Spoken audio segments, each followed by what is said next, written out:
In New York, it's more trouble for Diddy as the family of Tupac Shakur hires Alec Baldwin's Rust lawyer to investigate the murder of Tupac. In Arkansas, DNA has led to a major breakthrough in a 29-year-old disappearance of an 11-year-old at a baseball game. And in Michigan, an inmate is accused of striking a dog and causing a concussion. These stories and more coming at you today, Wednesday, October 9th on Real Life Real Crime Daily, and I'm Jim Chapman. What do you ever say? It's Crime Wednesday. What do they say? Hump Day? Hump Day. Wednesday. And we don't know, y'all, because we're pre-recording again about the impact of the hurricane. Prayers for y'all and everybody in the way of the storm. Stay safe. And y'all, we got some crazy ass stories for you today. So let's get down to some true crime time for Wednesday. We're going to start off with, this investigation's been going on forever, nearly 30 years. And I'm talking about the investigation into the death of Tupac Shakur. The family of the late rapper has hired a prominent New York lawyer to investigate the links between his death and Sean Diddy Combs.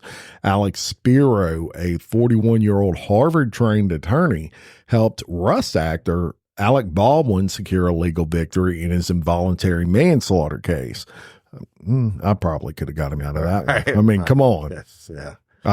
Fucking Rust. We can't ever get away from that fucking story. I know. We won't spend much time on it, but Baldwin was charged with manslaughter in 2021 after an on-set incident leading to the tragic death of cinematographer Helena Hutchins. Shakur's family has hired Spiro, who has a roster of Hollywood clients, to investigate whether Combs had any involvement with the late rapper's death. Shakur was fatally shot in a drive-by shooting on September 7th of 1996. He was riding shotgun with Death Row Records co-founder Marion Suge Knight in a black BMW when a white Cadillac pulled up alongside him at a traffic light. Right. Knight was in the car with Shakur, and they were both shot in that incident. However, Knight walked away, and obviously Tupac did not. Industry legend Shakur and Notorious B.I.G., a bad boy artist under Diddy's label, both died in drive-by shootings. Biggie, whose real name was Christopher Wallace, died in the arms of one of Combs' bodyguards. The case prompted speculation and conspiracy theories for more than a decade, and police in Las Vegas finally announced an indictment in Shakur's death last year when Dwayne Keefe D. Davis was indicted on the charge of open murder with use of a deadly weapon.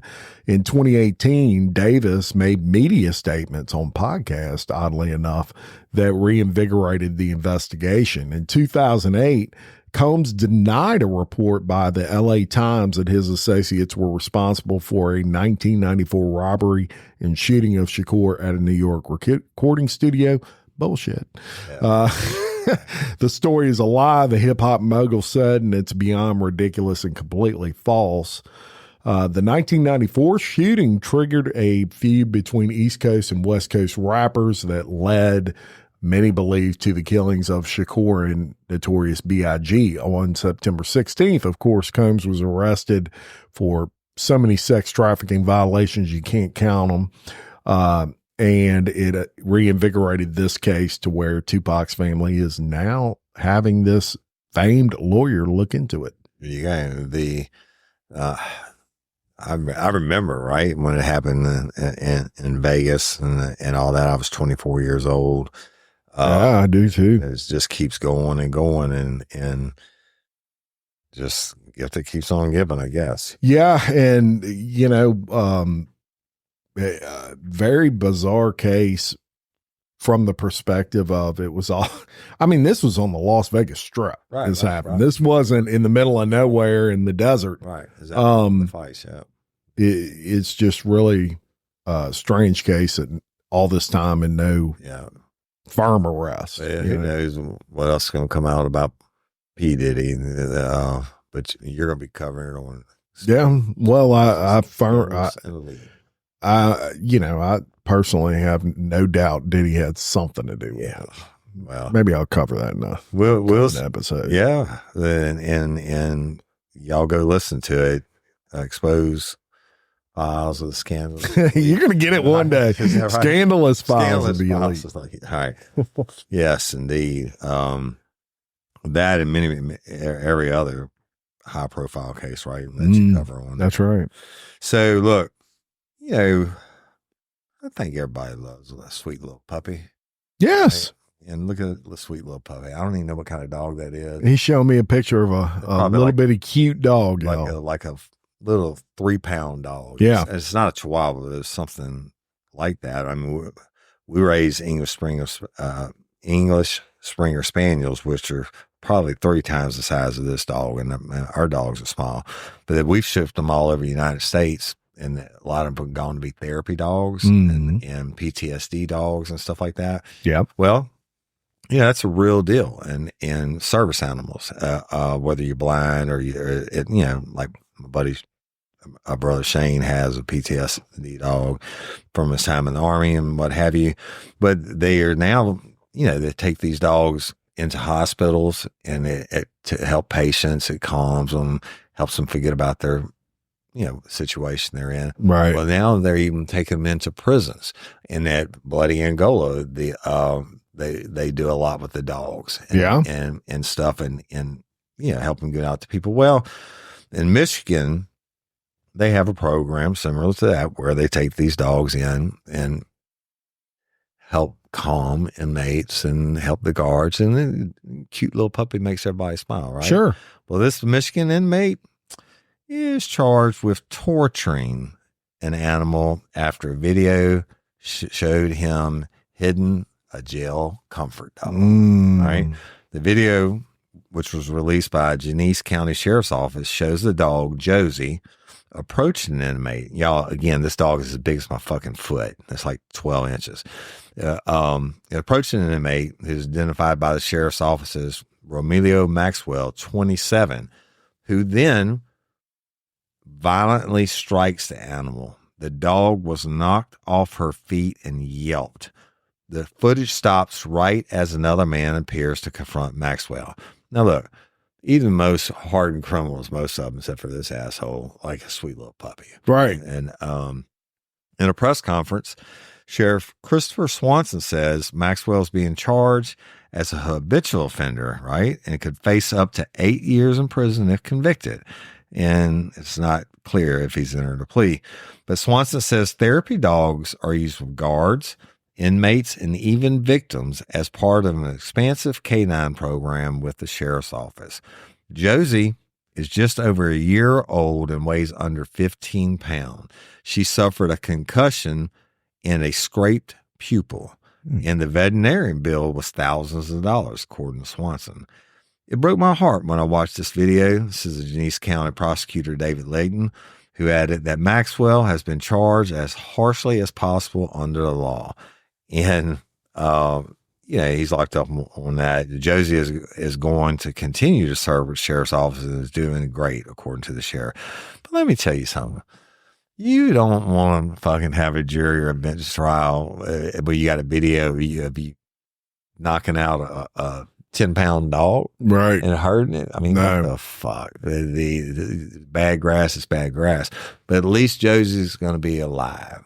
And if your fur baby isn't with you anymore, like happened to Jim and his family, you can go to Louisiana Pet Crematorium, where our friends Rory, Kristen in Broussard, Louisiana. Look up LouisianaPetCrematory.com.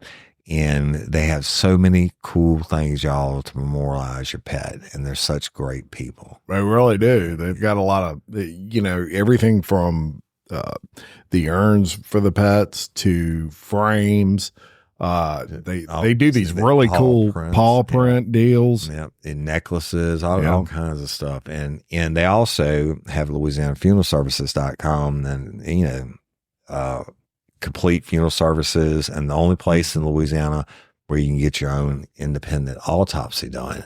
Very important. best people in the world. We love them to death, and they've been huge supporters of ours. And Roy and Kristen, thank y'all for what you do. So LouisianaPetCrematory.com, just go check it out, or LouisianaFuneralServices.com. So underneath that giant American flag and Bruce sword, and the tag is Rest Easy. So yeah, great people over there. People. We love them. Well, we're going to get into a little bit of DNA breakthrough Love a good deal. News. Yeah. Look, this particular case has really made the national, I guess, news wires here recently, and that is the story of an 11-year-old girl that went missing 30 years ago from a baseball game. Right. Biggest nightmare to a parent, right? Oh, God, could you imagine? Police in Arkansas have made a major DNA breakthrough in that 29-year-old cold case involving Morgan Nick. Investigators have formally named Billy Jack Lynx as a suspect in her disappearance after they were able to find one hair in his truck that was linked back to her. Morgan was abducted from a Little League game. This was on June 9th of 1995 while chasing fireflies with friends. Witnesses said a man had been staring at her during the game and described a distinctive red truck with a white camper parked near the scene in Alma. He stole Morgan from us, Morgan's mom, Colleen Nick, said as she held back tears at a press conference. But he didn't win. Our love for Morgan, her memory, her voice, it outlasted his life. That love continues to shine, and Morgan's heart shines on. Lynx, who has since died, was convicted of sexual indecency after trying to snatch a child just 3 months after Morgan vanished. He attempted to abduct an 11-year-old in Van Buren at a location 8 miles from the Woolford baseball field where Morgan was last seen. Another 11-year-old. Well, and I misspoke. This girl was actually 11. Morgan was 6 years old. Yes. The victim's description of the car matched that to the one linked to Morgan's disappearance. At the time, law enforcement's released image of a red truck with a white camper. Lynx died in prison in 2000 at the age of 72. In 2019, officers managed to locate the owner of Lynx's truck, who had no knowledge of its history. Imagine that. The owner allowed the FBI to conduct DNA testing on the vehicle. This is just amazing. Several hairs were recovered, even after somebody else owned it years later, right? Were recovered, with at least one coming back as a match for a child or sibling of Morgan's mother, Colleen Nick. So familial DNA. The officers added that the investigation remains ongoing and it's unclear whether Lynx worked alone. Now, at the time of her disappearance, Morgan was approximately 4 feet tall, 55 pounds, blonde hair, blue eyes. She was last seen wearing a green Girl Scout t-shirt, blue denim shorts, and white tennis shoes. A massive investigation turned up thousands of leads, but no solid clues. A composite was released at the time with witnesses' recollections of a man seen talking to Morgan, who was described between the ages of 23 and 38, 6 feet tall with a mustache and beard. In 2017, police searched an eastern Oklahoma property, which had previously been searched in connection to the abduction, located 25 miles southwest from Alma. However, no evidence was found in either search. The youngster's tragic disappearance is still keenly felt by her family, who set up what's known as the Morgan Nick Foundation to help find other missing children and adults. And last year, a documentary called Still Missing Morgan was released on Hulu, which highlighted the abduction. In the series, Morgan's father described how the family had gone to watch a friend's child play baseball. Morgan went off to play with some other children, stopped to get some sand out of her shoe. It's thought that that was the moment when the kidnapper struck. This was the last time I ever saw her. Morgan's mom sobbed in the clip. I could not fucking imagine. Yeah. That's horrible. Ours in hell burn a little brighter. I'm telling you. So that. I'm telling you, there's nothing on this earth more despicable than that. There's other to me. He didn't just start with those two. There's other ones, but it's been so long now. And the evidence, that hair being found after all that time is just amazing. It's unbelievable. And how many times have that truck been cleaned? Yeah, right. And and there's no such thing as closure on this case. It's like Courtney Coco's murder anniversary, and I hate that word, was this past weekend, and it's been 20 years. And her mama, we got the conviction, her mama still feels it every day. Sure. And then when my brother got killed when he was 7, and I was like 2. My mama, it's been like 50 something years. My mama still says she cries every day. Yeah. When she thinks about it. So it never goes away. And prayers go out to him and fuck all pedophiles. I don't know. Well, maybe the discovery of this at some point will lead to some remains that the family, they can give a proper burial or something. Yeah. Maybe they can backtrack this guy's steps somehow. Hopefully something. But at least they know now. I don't know. There's nothing good about it that I can say. Yeah. Nothing good about it. Hey, y'all, let me tell you about Gobble. All Gobble meal kits are pre-prepped. That means less work for you and less waste in your kitchen. Their meal kits include everything you need so you can save time at the store or just skip that trip entirely. I got the box in and I had 3 different meals. I had a Kung Pao chicken, crispy fish tacos, and a beef bourguignon, however you say it. But let me tell you about the classic beef bourguignon. Look, it came with beef pot roast and a beef broth concentrate, red wine demi-glace, cremini mushrooms, cipollone onions, mashed potatoes, baby carrots, and rosemary thyme butter. It was so easy to make. Literally like 15 minutes it took Cindy. And let me tell you something. And all the dishes were fire, but this thing was like a taste explosion in my mouth. It's just unreal. We've got to spend more time together and more time doing the things we love because everything came in this one single box right to my door. So see what a difference Gobble will make for your household. Right now, they're offering my listeners a fantastic limited time deal. You get $120 off across 4 boxes plus free shipping and free cookies. And let me tell you, those cookies, I ate one that was sin baked and it was delicious. Go to gobble.com/real life. That's GOBBLE.com/real life for $120 off your first 4 boxes. This offer is not available on the home site, so don't miss out. This is genius. It's taste explosions in your mouth like you never had. Hey ladies, are you feeling overwhelmed by hormonal changes? Well, you're definitely not alone. There are more than 1,000 hormone disruptors living in our environment right now. It's in your food, your water, the air you breathe, the clothes you wear, your skincare products. They all mess with your hormones. Then there's the natural hormone changes your body goes through, premenopause, menopause. And while it's a natural process, it doesn't mean you have to suffer through it. The good news is you don't have to suffer through it anymore because now you have Hormone Harmony, a formula made only with herbal ingredients that are shown to reduce hormonal symptoms in women of all ages. Hormone Harmony is not just a hormone support and supplement. It's become a phenomenon. Women can't stop talking about it on social media. A bottle of Hormone Harmony is sold every 24 seconds. And the biggest benefit? Well, my wife says it makes her feel like her own self again. And that's what women mention over and over in the reviews. And there are over 30,000 reviews for Hormone Harmony. And for a limited time, you can get 15% off your entire first order at happymammoth.com. Just use code RLRC at checkout. That's happymammoth.com and use code RLRC for 15% off today. That's happymammoth.com and use code RLRC. Well, I know that you enjoy this time of the year like I do because it's football season, right? Whoop. You remember old Eddie Lacey? Yeah, I remember Eddie Lacey. For Green Bay and Onion. He was a stud, right? Yeah. But I wouldn't normally report on a DUI case. In most states, it's driving under influence. In Louisiana, it's driving while intoxicated.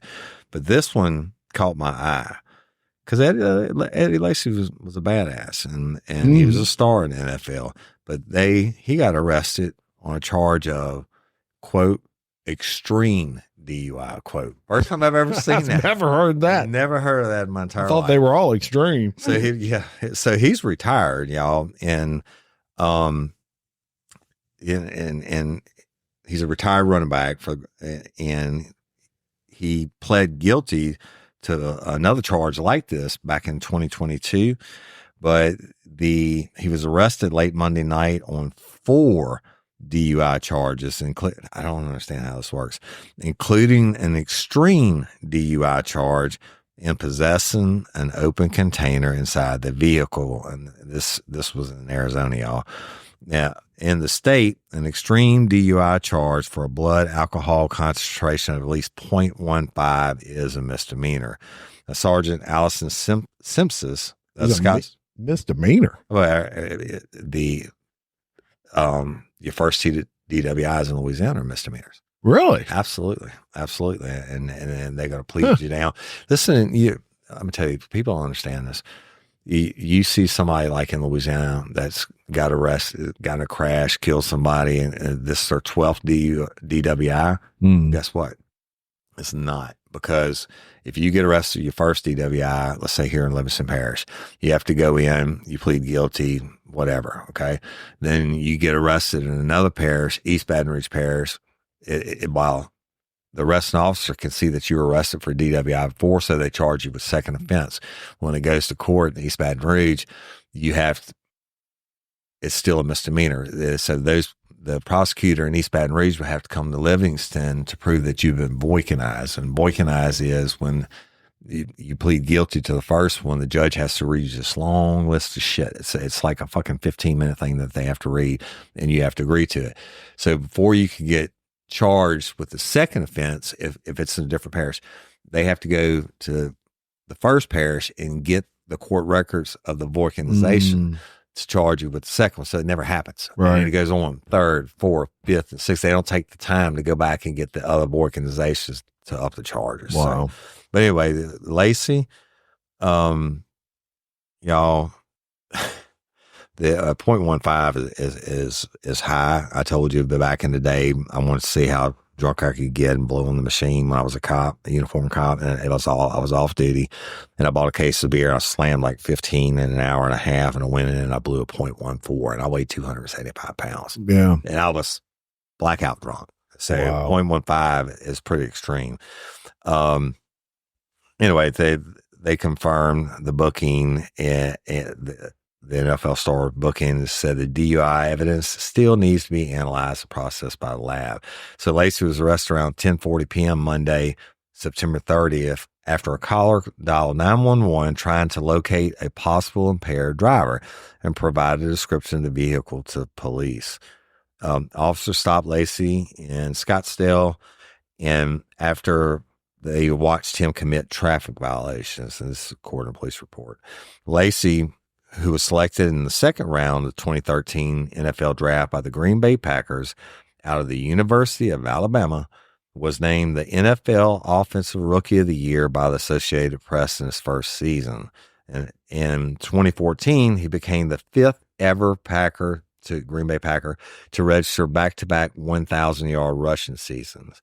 The former running back, who played 5 professional seasons, rounded out his career with the Seattle Seahawks before retiring in 2017, but he has a history of driving problems in Scottsdale, Arizona. In March of 2022, Lacey was charged in a 5-count case in Scottsdale involving a DUI, including 2 counts of extreme DUI.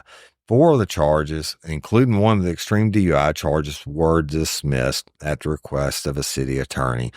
And Lacey pleaded guilty to having an extreme DUI with a blood alcohol content of at least 0.20. Bro, that's fucked up. Yeah.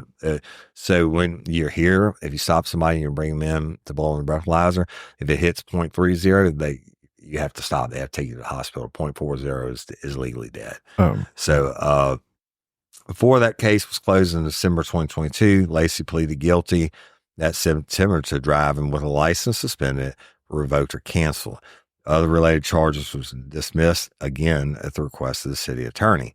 Now, this August, Lacey was charged with speeding through a school zone. Last month, he was charged with speeding again. And both of those cases remain ongoing. And old Lacey just be getting hammered, speeding and driving, drinking. Yeah, man. Former running back for Alabama. Yeah, Alabama fucking, I think he might have been a finalist for the Heisman that year. He was. Second round draft pick. He was a stud. Yeah. Stud. Don't drink it. Don't drink and drive. Too many options out there. Extreme. All right, we're going to go to Virginia, and a big time story right now going on with a love triangle. How about that? Lord. Virginia prosecutors are pointing to blood splatter analysis as one key piece of evidence that led to the arrest of a former IRS employee in connection with the 2023 murders of his wife and an unknown man in Washington, D.C.'s suburb of Herndon. I've never heard of a love triangle that ended well. No, there's probably not many. Brendan Banfield, a husband and father of a then 4-year-old daughter and his family's then 22-year-old Brazilian au pair, which is her name was Juliana Magalinas. They are accused of killing Christine Banfield, Brendan's wife, and a Fairfax County NICU employee, and Joseph Ryan, a 38-year-old man who showed up at the Banfield's home armed with a knife in Herndon, Virginia. This was in February of 2023. Ryan's connection to the family or their au pair remains unclear. What is an au pair? A babysitter. Oh, that's like a fancy way of putting it? Yeah, so people. I just call them babysitter. Babysitter. They live in. Sound like expensive babysitters. They live in help take care of shit. I got you. Well, Fairfax Commonwealth Deputy Attorney Eric Clingdon told a courtroom on September 27th that after investigators spent a year of reviewing 2 definitive reports from expert forensic investigators, prosecutors determined they had enough evidence to prove their theory that Ryan and Christine's bodies were moved after the death. Ryan's arms were moved and had Christine's blood on them. Brendan Banfield, who was arrested last month, more than a year after the double murders took place, is charged with 4 counts of aggravated murder and use of a firearm in commission of a felony. Magalinas, who was arrested about 8 months after the killing, also faces aggravated murder charges, etc. On February 24th of 2023, I stood in the middle of a cul-de-sac in Fairfax County and described the deaths of 2 people inside a residential home. Now, 570 days later, we know the deaths of Joseph Ryan and Christine Banfield are in fact murders. When police initially responded to a 911 call from the residents that day, they found Christine with stab wounds to the neck and Ryan with fatal gunshot wounds in the upstairs bedroom of the home. Authorities took Christine to the hospital where she was later pronounced dead.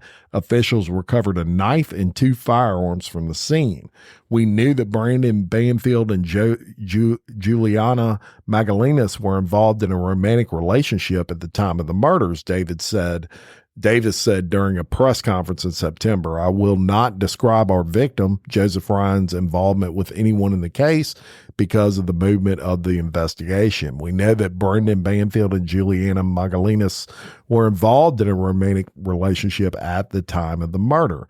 So on February 24th of 2023, Magalinas told police she had left Banfield's home to take their young daughter to the National Zoo. She told authorities that she had begun driving, but realized she had forgotten the lunches she packed for the excursion, turned around and noticed an unfamiliar car in the driveway.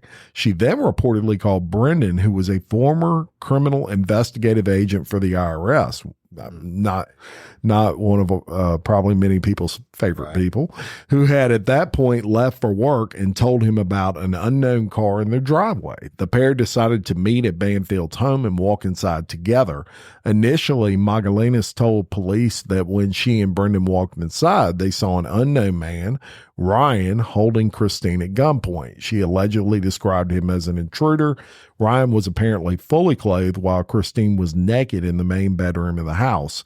It remains unclear what transpired in the home on that Friday morning, but Magdalenas and Brendan both admitted to shooting Ryan while the man was holding a knife to Christine. Prosecutors allege that a computer at the Banfield home was tied to an account on a sexual fetish website. There you go. While the account on that computer appeared to show a photo of Christine in a bathing suit, it's unclear exactly who was communicating on the account. The profile apparently did not display one iota of evidence that she was into knife play, binding, and BDSM. Klingon previously said in a court document that Ryan, the man who reportedly held Christine at gunpoint, also apparently had an account on the website and had been communicating with whoever was accessing the site from Banfield's computer. Authorities arrested Magdalenas in October of 2023 after she moved into the Banfield's main bedroom and placed a framed photo of herself with Brendan on the nightstand beside the bed. A grand jury indicted the 23-year-old in April, and her trial is scheduled to take place in November. And Brendan, he's no longer employed at the IRS. Imagine that. Yeah. Let me ask you a question. Lost his job. If you had to be stabbed somewhere, like it was certain, they like, okay, Jim Chapman, you're going to get stabbed. It will give you a choice of where you want to get stabbed at multiple times, or where would it be? Mine would not be in the motherfucking neck. I could tell you that. No. I'd rather be stabbed in the head. I think a shoulder or something. Yeah, something. Yeah. I'd rather be stabbed anywhere but in the neck. Or maybe the shoulder. Region. Yeah. Seemed like I could. Yeah, that would be the one I could take the best. I don't know. Maybe the thigh. I just can't. I mean, it would suck no matter where it was. Definitely not the ding ding. Wait, I mean, it sucked for her. She got stabbed in the neck numerous times. I mean, fuck. How much is too much? Yeah. Well, summertime's over with, except for down in the Caribbean. And I used to go down there when I was a single dad and all that, and I was working for the state police. And I had 4-day weekends, and I would just jump a plane and go to Cos and go diving because I had all my shit down there, right? I didn't have to pack a bag or anything.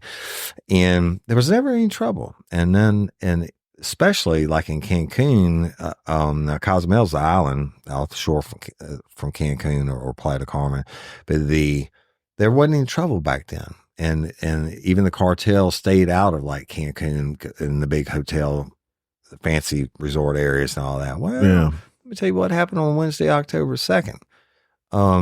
Visitors at a luxury Cancun hotel were on alert Thursday after a Mexican national was reportedly shot and killed by suspects who fled on jet skis. Ooh. Some Miami Vice shit, right?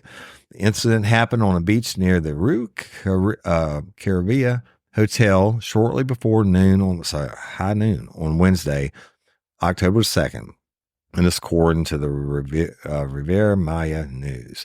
The 30-year-old man, who is not identified but is believed to have been a businessman from Mexico, was reportedly shot by 4 gunmen, 2 of which fled the scene on jet skis after the attack. That's crazy.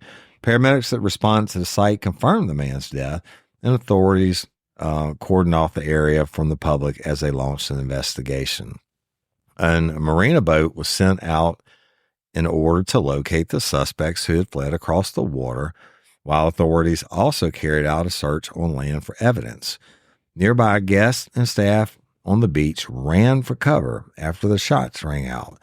In footage taken of a concerned guest at the hotel returned to the lobby from the beach around the time the shooting was shared on X. One video was captioned, "These were the moments of terror that the tourists who were staying at the Rue Palace Hotel in the Paradise Hotel Zone, Cancun, experienced when the subject was executed by several shots." Now, y'all, the Hotel Rue Caribbean said in a statement that the man who was killed in the incident had not been a hotel guest or an employee. Hotel Rue Caribbean did not immediately respond to requests for comment about the incident. The U.S. State Department, of course, we told you about this, but they did it. They issued a travel advisory to several areas of Mexico in September 2024 due to crime of kidnapping, and it noted in its advisory that violent crime such as homicide, kidnapping, carjacking, and robbery is widespread and common in good old Mexico. And the U.S. government has limited ability to provide emergency services to U.S. citizens in many areas of Mexico, as travel by U.S. government employees to certain areas is prohibited or restricted, the State Department said. Yeah. They just kill them. And, I know for a fact, and I've seen documentaries on it, et cetera, they were what's that reporter's name, that blonde-headed lady? She goes like undercover with the people, but they always black out like the gangsters' faces and stuff. Oh yeah, yeah. She's been on Rogan several times. So when the spring break would come to Cancun, everybody started going because Florida was tightening down on the drinking age and all that. The cartel would agree to not go in and fuck with the tourists or do any shootings. They would go in, and the police have military checkpoints, searching everybody that comes in and looking for drugs, and they'd find something. Most they did, and the cartel would go in and sell the X and all that to all the party goers on the beach, but they wouldn't kill anybody. Right. Bad for business. Yeah. Now they don't care. Same thing they do, in New Orleans. They try to protect the French Quarter more than anything else because that's tourism is a lot big. Of money. That is the industry there. Yeah. Yeah. That's right. And jet skis. Imagine you could get away on jet ski. Yeah. All right, we're going to go to East Baton Rouge Parish. East Baton Rouge, right across the river. Right across the river. And new details into the arrest of a former East Baton Rouge Parish Sheriff's deputy show how investigators were able to track down contraband that was brought into the parish prison. And we talk about this a lot with, contraband getting into prisons. Tybracia Gibson was booked this past Thursday, and charged with malfeasance in office and 3 counts of bringing contraband into a penal institution. According to DA attorney, boom. Get that right, Jim. District attorney. According to District Attorney Hiller Moore, the arrest happened because of an extensive investigation into the 60 gang. Moore says in August, calls between suspected gang members were coordinating the exchange of contraband. Gibson's arrest warrant confirmed this. Fortunately, I have 2 very aggressive investigators that took this on and took it personally because of the nature of the situation we're dealing with. Someone potentially being killed and listening in on jail phone calls. After listening to phone calls, investigators were led to Tybracia Gibson, who was dating an inmate by the name of Rashawn Alexander and giving him information about a gang member who is expected to testify against him, which eventually led to us to suspect drugs were being shipped into the prison through these particular people. So obviously a couple of conversations going on that phone call. Hey, y'all, changing my wardrobe from summer to fall, it's never easy. Luckily, Quince offers timeless and high-quality items I adore. Ensure my wardrobe stays fresh and I don't blow my budget. And there's nothing easier than going to Quince and choosing these high-quality items, like cashmere sweaters from $50, pants for every occasion, washable silk tops, and so much more. The best part? All Quince items are priced 50 to 80% less than similar brands. By partnering directly with top factories, Quince cuts out the cost of the middleman and passes the savings on to us. And Quince only works with factories that use safe, ethical, and responsible manufacturing practices and premium fabrics and finishes, and I love that. I got the stainless steel Link Apple Watch band for $59.90. It's heavy duty, it's awesome, and it's like $100 less than I could find anywhere else. And I also got a 100% organic cotton fisherman quarter zip up sweater. The color is alabaster. Man, I can't wait to wear that this fall. And Cindy got the Mongolian cashmere boat neck sweater in heather gray. And I'm telling you, these are classic pieces at a fraction of the price. Make switching seasons a breeze with Quince's high-quality closet essentials. Go to quince.com/RLRC for free shipping on your order and 365-day returns. That's QUINCE.com/RLRC to get free shipping and 365-day returns. Quince.com/RLRC. You'll thank me later. Spark something uncommon this holiday with just the right gift from Uncommon Goods. The busy holiday season is here, and Uncommon Goods makes it less stressful with incredible hand-picked gifts for everyone on your list, all in one spot. Gifts to spark joy, wonder, delight, and that's exactly what I wanted feeling. Hey, y'all, I ordered a super cool piece. It's a candle with a sculpture of LSU's Tiger Stadium on top of it.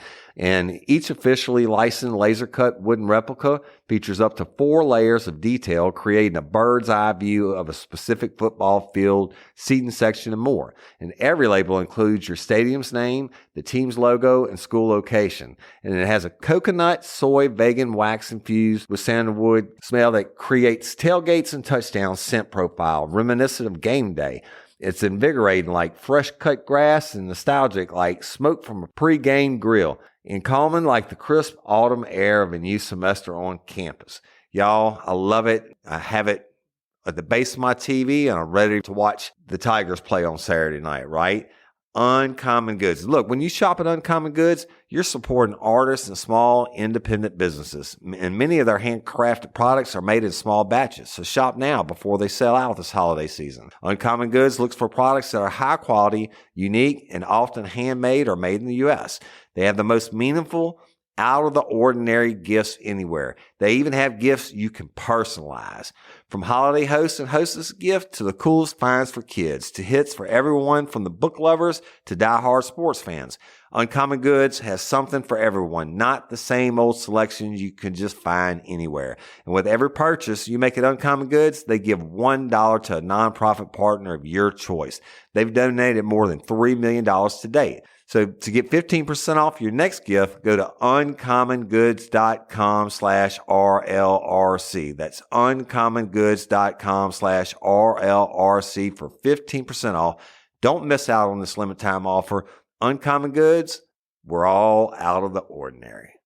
Now we're in the process of going backwards to look and see all that has been done, what we can find out. And there is a cloud on computers and telephones, you name it. We're going to be working our way backwards from there. So they're listening in to find out one specific key piece of information on her exposing someone testifying against this guy, which is bad enough. And then they find out she's doing all kinds of wild. Shout out to those investigators that are doing that. And Hiller Moore, y'all heard me say it so many times, such a great guy and a stand-up district attorney. And, you know, Baton Rouge has such a high murder rate and stuff, but not just a high-profile cases. I still see on the news when I'm watching them, Hiller will walk up on the scene himself. Yeah. And send his deputy district attorneys that are going to be prosecuting cases. And he goes out and, I mean, he truly does care about the people of East Baton Rouge. And fuck that dude for doing stuff. But hey, really fuck this girl for doing this. Did you get to know your grandparents? Yeah. Oh yeah. Mine were all dead. So I never got that experience. Yeah. But I'm a granddaddy now. I'm a little shout out mine, right? You ain't dead. But are your grandparents still alive? No, they're not. Yeah. No. So, well, you know, I used to kind of be jealous of my friends that got to hang out with their grandpas when we were kids and shit. You know? Yeah. But I know if my grandpa had been alive, he'd beat my ass. But anyway, let's go to Florida. Now, y'all know I get these fucking names all the time, and I'm going to let you guess this one. It's spelled YEVHENIIA.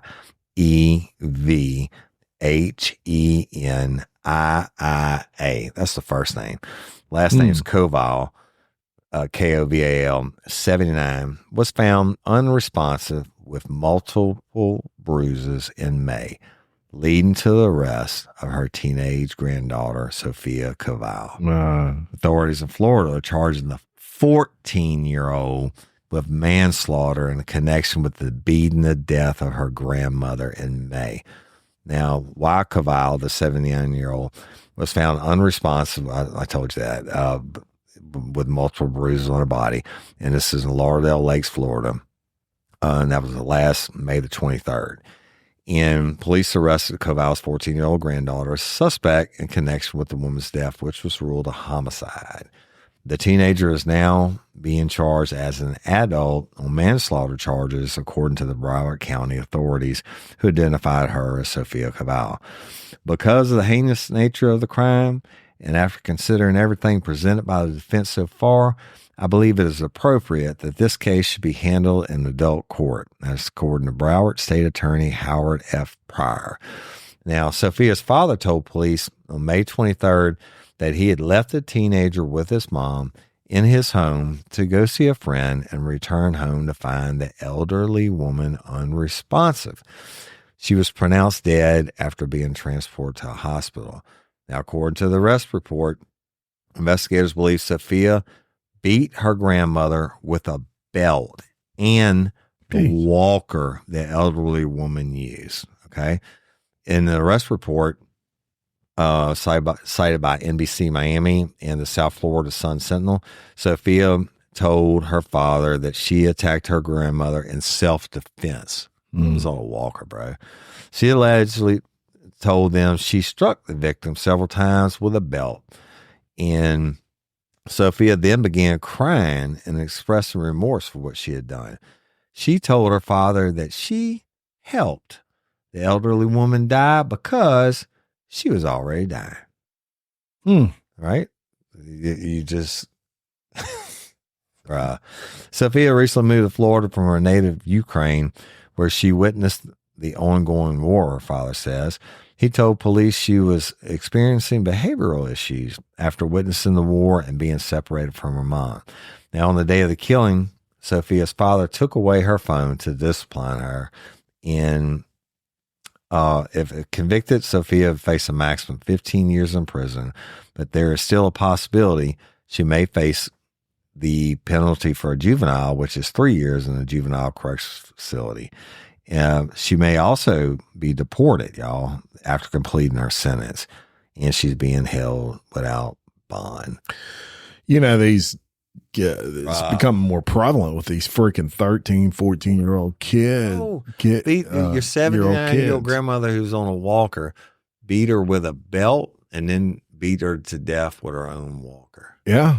Carly Gregg just got convicted of killing her parents and she was 14. I think I heard that name. Which one? Oh, yeah. That's a big case out of just a big case, huge case. She just got convicted like last week. Killed her grandparents? Killed her parents. Yeah. Yeah, and then called her friend and said, "Want to see what a dead body?" That's right. That's right. We covered that last week. And then, but this little girl saying, "Well, you know what? She was already dying anyway. I just helped her along." Awful. Well, guess what? What? That happened out of Florida, right? But you know, it happens in Texas too. Oh shit! Here we go. Let me tell you about Texas. On the afternoon of Saturday, this past Saturday, officers responded to a residence on Brook Hill Drive in Austin, Woody's old stomping ground. I love me some Austin. Multiple concerned callers requested that police check on 75-year-old Shareen Maxa and 76-year-old Anthony Maxa, and that Kyler Monaghan was refusing to open the door and let them see the couple. Officers made contact with Chevy Monaghan in the driveway of the home, and he told police his grandparents were inside and they're unharmed. Yeah. So authorities observed Monaghan packing bags into the back of his grandma's vehicle at the time. The affidavit alleges that Monaghan seemed pretty nonchalant. He's just packing his bag, it's all good. Calm, collected. While he's talking to police, and he calmly sits down and he lights a marijuana cigarette right in front of the cops and opens a soda can. Yeah. He's just chilling. He's right. So an officer finds ammunition in his pockets, because that's where you carry ammunition when you're just leaving the house to go on a trip, as well as his grandmother's pearls and some prescription medicine. Dickens. Plot thickens. Authorities also reportedly found boxes of women's jewelry that he had loaded into his grandmother's vehicle. And police go inside the home, and he finds both that guy's grandparents dead, gunshot wounds. And officers arrest him, obviously, on a charge of capital murder. He's in the Travis County Jail without bond. Yeah. So back to backs. You think killing your grandparents? Teens killing your grandparents, and then for what? I guess your brain doesn't think that far ahead. I'm gonna get my grandmother's pearls and maybe some jewelry, but I'm gonna shoot them in the head. What are you gonna do? You gonna go live a life of fucking luxury in Belize on $1,000 set of pearls? Yeah, right. Yeah, I mean, people are, and now they're dead, yep. And they probably loved him more than anything. Probably the only people that loved him. Right. You know, and think about those people's last moments. And I used to do that as a homicide detective. I always try to put myself in the victim's last things they saw and they felt, the terror they must have felt, or whatever, surprise and shock. My grandson's killing me. Yeah. That's tough shit. I don't know. Yeah. Well, we hate to end it on a bad note. Yeah, right. Well, it is real life, real crime. Yeah. It happens. They're not trying to scare all you grandparents out there. Right. I'm pretty sure I'm safe right now because mine's only 2 months old. That's right. You ain't got to worry about that yet. Right. And let me tell you this. My daughter sends me pictures every day. She sent me this video of this clear plastic thing that kind of goes around the kid's neck. You'd think it'd choke them. And it's got her in the bathtub. She wasn't even 2 months yet. This was last week. And she is just fucking bouncing around that water with her feet pushed off and bouncing. I'm going to show you the video. And bouncing around and just we're water babies anyway. We love the water.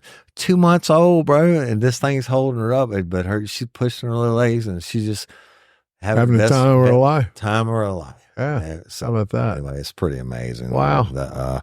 Anyway, I love all y'all. Thank you for tuning in, listening, liking, and sharing, and all that good podcast shit. Stay safe. Prayers for the people of storms, and from Hurricane Helen also, or Helene.